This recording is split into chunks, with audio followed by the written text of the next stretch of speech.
भारत में भीड़ किसी भी नेता या अभिनेता को अपनी लोकप्रियता दिखाने का सबसे बड़ा जरिया मानी जाती है।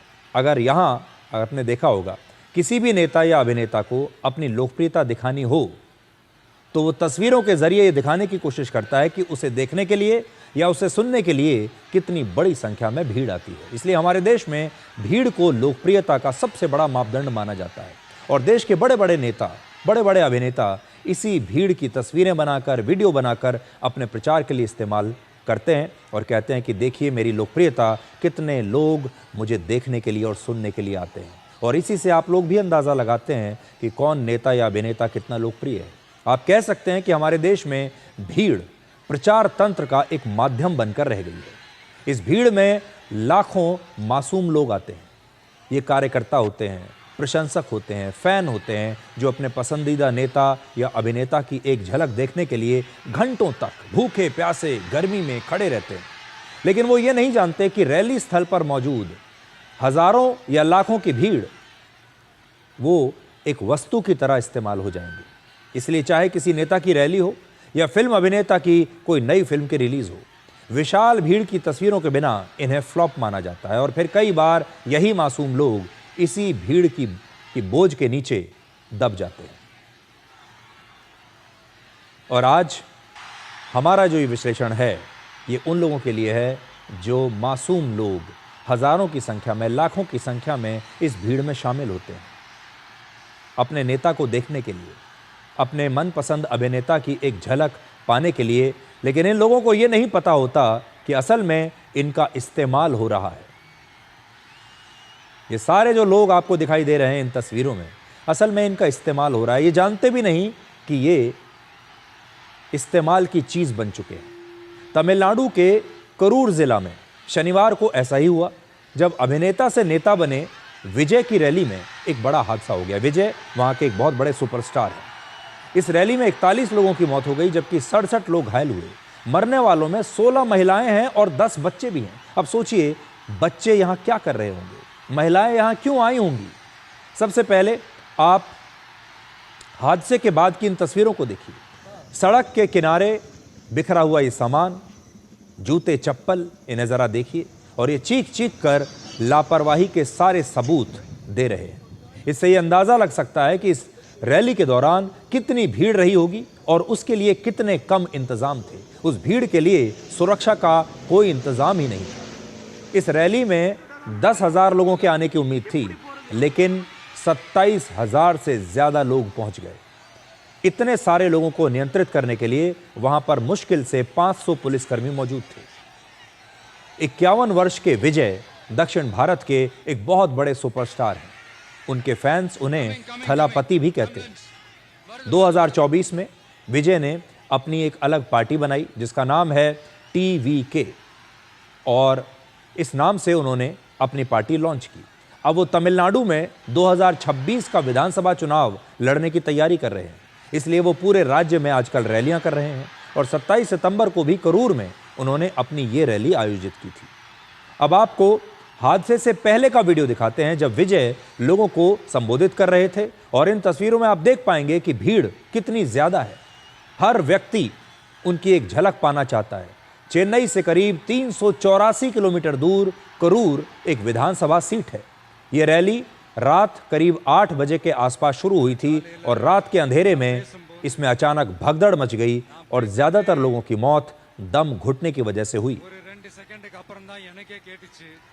इन तस्वीरों में साफ दिखता है कि हर तरफ भीड़ ही भीड़ है, लोग ही लोग हैं। लोग सुपरस्टार विजय को देखने के लिए और सुनने के लिए धक्का मुक्की कर रहे हैं, आगे जाना चाहते हैं, उनके और करीब जाना चाहते हैं।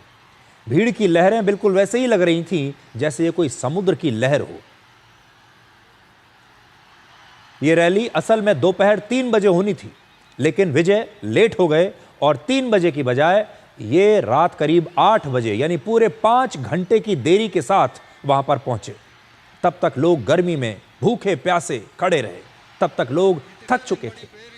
अब आप सोचिए, इन मासूम लोगों के साथ ये कितनी बड़ी नाइंसाफी है कि कोई भी नेता या अभिनेता इन्हें 5 घंटे इस गर्मी में, इस उमस में, बिना पानी के, बिना कुछ खाए पिए खड़ा रखे और 5 घंटे देर से आए। जैसे जैसे रैली में देरी होती चली गई, भीड़ और ज़्यादा बढ़ती चली गई। लोग घंटों भूख प्यास से परेशान थे, थक चुके थे और विजय को देखने के लिए लोग सुबह 11 बजे से यहाँ पर जमा होना शुरू हो गए थे। इस भीड़ में पुरुष तो थे ही, बच्चे थे, महिलाएं थीं, बुजुर्ग थे, सब विजय के फैन थे। ये रैली किसी बड़े मैदान या स्टेडियम में होनी चाहिए थी, लेकिन वहां हुई नहीं। ये सड़क पर हो रही थी और विजय अपनी एक स्पेशल बस की छत पर खड़े होकर लोगों को संबोधित कर रहे थे। सड़क के दोनों तरफ मकान थे, जिससे भीड़ जो है वो बीच में फंस गई। भीड़ के लिए उतनी जगह नहीं थी और फिर भगदड़ मच गई। विजय तमिलनाडु के बहुत बड़े फिल्म स्टार हैं। लोग उन्हें अपना हीरो मानते हैं, लेकिन आज वो अपनी जिम्मेदारी से बच नहीं सकते। घायलों को अस्पताल में मिलने जाने की बजाय, उनके परिवार को सांत्वना देने के लिए रुकने की बजाय, विजय इस हादसे के बाद अपना प्राइवेट प्लेन पकड़कर चेन्नई में बीच के पास अपने शानदार घर में पहुंच गए। इस घटना के बाद हम ये कहना चाहते हैं कि अब ये समय आ चुका है कि भारत को भगदड़ से आज़ादी मिलनी चाहिए। आज हम ये कहना चाहते हैं कि विजय को वापस अपने प्राइवेट प्लेन से अपने घर जाने के बजाय यहाँ रुकना चाहिए था, अस्पताल जाना चाहिए था। जो परिवार बर्बाद हो गए, उन परिवारों से मिलना चाहिए था और कुछ दिन यहीं बिताने चाहिए थे। अगर उन्हें इन लोगों की इतनी चिंता है, इन लोगों का वोट चाहिए, इन लोगों के लिए वो राजनीति में आना चाहते हैं, तो जब ये लोग मुसीबत में हैं तो विजय को जाना नहीं चाहिए था, वहीं पर रुकना चाहिए था। आज भी हम विजय को ये कहना चाहेंगे, विजय बहुत लोकप्रिय हैं, विजय बहुत बड़े अभिनेता हैं, बहुत बड़े सुपरस्टार हैं, लेकिन इस समय इन लोगों को विजय की आवश्यकता है। और अगर वो बताना चाहते हैं इन्हें कि वो इनके वाकई अपने हैं, तो उन्हें वापस जाना चाहिए, इन परिवारों के साथ समय बिताना चाहिए। हमारे देश के नेता और अभिनेता भीड़ को अपनी लोकप्रियता के लिए इस तरह इस्तेमाल करके उन्हें ऐसे छोड़ नहीं सकते। ये मासूम लोग बड़े बड़े नेताओं के चुनाव कैंपेन करते हैं, पार्टी के झंडे उठाकर अपने कंधों पर रखकर घंटों तक चलते हैं, खड़े रहते हैं। कई बार गर्मी में घंटों तक भूखे प्यासे अपने नेता या अभिनेता का इंतजार करते हैं, सिर्फ इसलिए कि अपने मनपसंद नेता या अभिनेता की एक झलक देख सके। राज्य की सरकारों को भी यह देखना होगा कि वो अपनी विरोधी पार्टियों की रैलियों के लिए ठीक वैसे ही इंतजाम करें जैसा कि वो अपने रैलियों के लिए करती है। यहाँ पर डीएमके की सरकार है और अक्सर हमने देखा है कि राज्य की जो सरकारें होती हैं, जब उनकी प्रतिद्वंदी पार्टियों की रैलियां होती हैं तो प्रशासन उनमें बहुत दिलचस्पी नहीं लेता।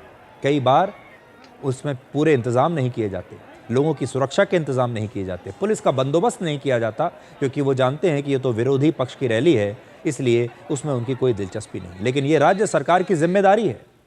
क्रूर हादसे का सबसे बड़ा सबक यह है कि बड़ी बड़ी रैलियां अब सिर्फ बड़े और खुले मैदानों में होनी चाहिए।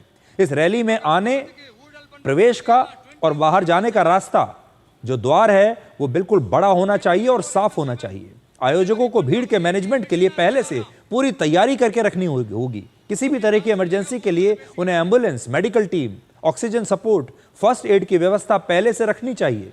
रैलियों का समय पहले ही निर्धारित हो जाना चाहिए और रैली हर हाल में अपने ठीक समय पर शुरू भी होनी चाहिए और खत्म भी होनी चाहिए। आज डिकोड में मेरी आप सबसे खास अपील है, जब भी चुनावी रैलियां हों या ऐसे कार्यक्रम हों जहां भारी भीड़ जुटने वाली हो, वहां पर बच्चों को, छोटे बच्चों को और बुजुर्गों को कभी भी अपने साथ ना लेकर जाएं। आपको याद होगा पिछले साल हैदराबाद में अल्लू अर्जुन की फिल्म पुष्पा 2 की स्क्रीनिंग के दौरान भी ऐसा ही हादसा हुआ था। इसी साल जून में बेंगलुरु रॉयल चैलेंजर्स की जो टीम थी, आईपीएल की टीम, उसकी विक्ट्री परेड के दौरान भी ऐसा ही हादसा हुआ था। बार बार ऐसे हादसे होते हैं, लेकिन हम समझने का नाम नहीं ले रहे। इसलिए सरकारें कदम उठाएंगे या नहीं हम कह नहीं सकते, नेता कदम उठाएंगे या नहीं हम कह नहीं सकते, क्योंकि नेताओं को तो ये भीड़ अच्छी लगती है, अभिनेताओं को तो ये भीड़ अच्छी लगती है, लेकिन भीड़ में हैं कौन? आम लोग। आप लोग होते हैं भीड़ में। इसलिए आपको कम से कम जागरूक रहना होगा, क्योंकि ये आपकी भी अपनी जिम्मेदारी है कि आप अपनी सुरक्षा का ध्यान रखें और हमेशा ये ना सोचें कि ये ही नेता आपके लिए कुछ इंतज़ाम करेंगे। इसलिए जब भी आप इस तरह की चीज़ें देखें तो ज़रूर जागरूक रहिए, सतर्क रहिए और अपने परिवार के जो लोग हैं, ख़ास तौर पर बुजुर्ग और बच्चे, उन्हें यहाँ लेकर कभी मत जाइए। असल में तमिलनाडु की राजनीति को अगर आप करीब से देखें तो वहां पर बड़े बड़े फिल्म स्टार्स और अभिनेताओं का हमेशा से बोलबाला रहा है और विजय भी कोई अपवाद नहीं है। तमिलनाडु में पिछले 75 वर्षों में से 44 साल तक ऐसे मुख्यमंत्री रहे हैं जो फिल्मी बैकग्राउंड से आते हैं। वर्ष 1969 से लेकर 2016 तक तमिलनाडु के सभी मुख्यमंत्री फिल्मी पृष्ठभूमि से ही थे। हालांकि इस दौरान केवल 2 साल ऐसा समय आया जब कोई मुख्यमंत्री फिल्मी बैकग्राउंड से नहीं था। तमिलनाडु में करुणानिधि 5 बार मुख्यमंत्री बने, एमजी रामचंद्रन 2 बार, जयललिता 6 बार मुख्यमंत्री बनी और ये सभी फिल्म इंडस्ट्री से आते थे। सभी एक्टर्स थे या फिर फिल्म इंडस्ट्री से जुड़े हुए थे। तमिलनाडु के कुछ और अभिनेता जैसे कमल हासन वो अपनी पार्टी बना चुके हैं। विजय और विजयकांत ने भी अपनी पार्टी बनाई। सुपरस्टार रजनीकांत ने भी अपनी राजनीतिक पार्टी बनाने के बारे में सोचा था, राजनीति में आने के बारे में सोचा था, लेकिन आप जानते हैं वो भी कितने लोकप्रिय हैं। और वहां तो लोग फिल्म अभिनेताओं की पूजा करते हैं, उनके मंदिर तक बना लेते हैं। उसके बगल में एक और राज्य आंध्र प्रदेश, वहां पर भी बड़े बड़े अभिनेता जैसे पवन कल्याण, चिरंजीवी और एनटी रामाराव ने अपनी अपनी राजनीतिक पार्टियां बनाई हैं और वो मुख्यमंत्री रहे हैं, उप मुख्यमंत्री रहे हैं। दक्षिण भारत में अभिनेताओं को राजनीति में बहुत सफलता मिलती है। वहां पर उन्हें, जैसा मैंने कहा, भगवान की तरह पूजा जाता है, उनके मंदिर बनाए जाते हैं और लोग उन्हें नेता के तौर पर भी पसंद करते हैं और फिर अभिनेता के तौर पर भी पसंद करते हैं। लेकिन उत्तर भारत अलग है। उत्तर भारत में बड़े बड़े अभिनेता राजनीति में कुछ नहीं कर पाए। देखिए, देश एक ही है। दक्षिण भारत में लोग सुपरस्टार्स के पीछे भागते हैं, उनके लिए कुछ भी कर सकते हैं, लेकिन उत्तर भारत के लोग अलग हैं। हिंदी फिल्मों के सुपरस्टार अमिताभ बच्चन, राजेश खन्ना, दोनों ने लोकसभा के चुनाव जीते थे, जबरदस्त तरीके थे, लेकिन तो भी उनकी राजनीति जो है वो लंबे समय तक नहीं चल पाई।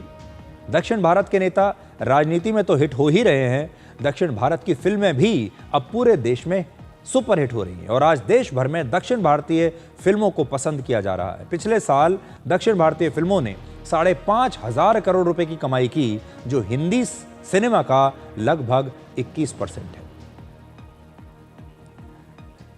हिंदी सिनेमा से 21% ज्यादा है। 5,646 करोड़ की कमाई की है दक्षिण भारत की फिल्मों ने, जो हिंदी फिल्मों से ज्यादा है।